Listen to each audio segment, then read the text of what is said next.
ఈ సినిమాకి పాట రాయడానికి చాలా అరుదైన అద్భుతమైన అవకాశంగా ఫీల్ అవుతున్నాను, అదృష్టంగా ఫీల్ అవుతున్నాను. అంటే ఇళయరాజా గారి సంగీత దర్శకత్వంలో ఇంతకుముందు ఎప్పుడో చాలా రోజుల కిందట రాశాను, మళ్ళీ చాలా రోజుల తర్వాత మళ్ళీ ఇప్పుడు రాస్తున్నాను. సో ఇళయరాజా గారి సంగీత దర్శకత్వంతో పాటు ప్రకాష్ రాజ్ గారి దర్శకత్వం ఈ సినిమాకి యాడ్ అనుభూతి చెందడానికి కారణం అదే. అలా వీటితో పాటు మనందరిలో ఉండే రామాయణం గురించి రాయడం, మన ఊరు రామాయణం గురించి రాయడం ఇంకొక అద్భుతమైన ముచ్చట నా జీవితానికి. సో అన్నీ కలిసి వచ్చిన ఒక బహుమతిలా ఉంది, ఒక కానుకలా ఉంది. ఈ సాయంత్రం చాలా హ్యాపీగా ఉంది. సో ప్రకాష్ రాజ్ గారితో ఎప్పటి నుంచో పరిచయం ఉన్నప్పటికీ దర్శకుడిగా, రచయితగా ఆయన్ని విశ్వరూపాన్ని చూశాను ఈ సినిమాకి నేను. సో ఆయనతో కూర్చున్న ప్రతి క్షణం నాకు అద్భుతమైన మధుర అనుభూతి.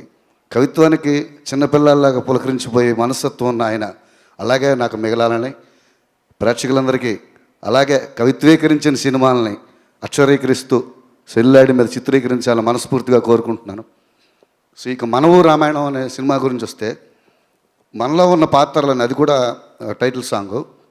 సో మనలోనే రోజు ఎన్ని పాత్రలు దోబూసులు ఆడుతుంటాయి, మనం ఎన్ని రకాలుగా బిహేవ్ చేస్తాం, దానికి కారణం ఏంటి సో అనేది ఆయన ఎక్స్ప్లెయిన్ చేశారు సిచ్యువేషన్ నాకు. అందుకే ఉసురే కసిరే వరకు తెగది జంజాటం అని రాశాను. మనం వేసే వేషాలన్నీ మన ఉసురు కసిరే వరకు ఎప్పటికీ పోవు. అంటే ఏదో ఒక అవసరం వస్తుంటుంది. ఆ వచ్చినప్పుడల్లా లోపటి నుంచి రావణాసుడు వస్తాడు, ఒక్కోసారి మందర వస్తుంది, ఒకసారి కైకేయి వస్తుంది. సో ఇలాగ వాళ్ళు వచ్చి వెళ్ళిపోతుంటారు. ఇది మనలో రామాయణం అని నేను ఆయన చెప్పిన సిచ్యువేషన్ అర్థం చేసుకొని అక్షరీకరించాను. చాలా అద్భుతమైన అనుభూతినిచ్చింది ఈ సినిమాకి పనిచేయడం.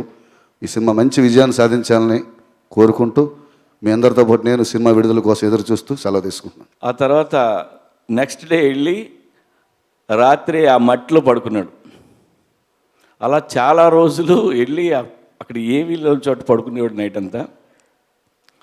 తర్వాత 3 ఏళ్ళ తర్వాత మళ్ళీ నన్ను పిలిచాడు. వెళ్తే అక్కడ ఇల్లు ఉంది, దాన్ని ఆనుకొని ఒక చెరువు ఉంది,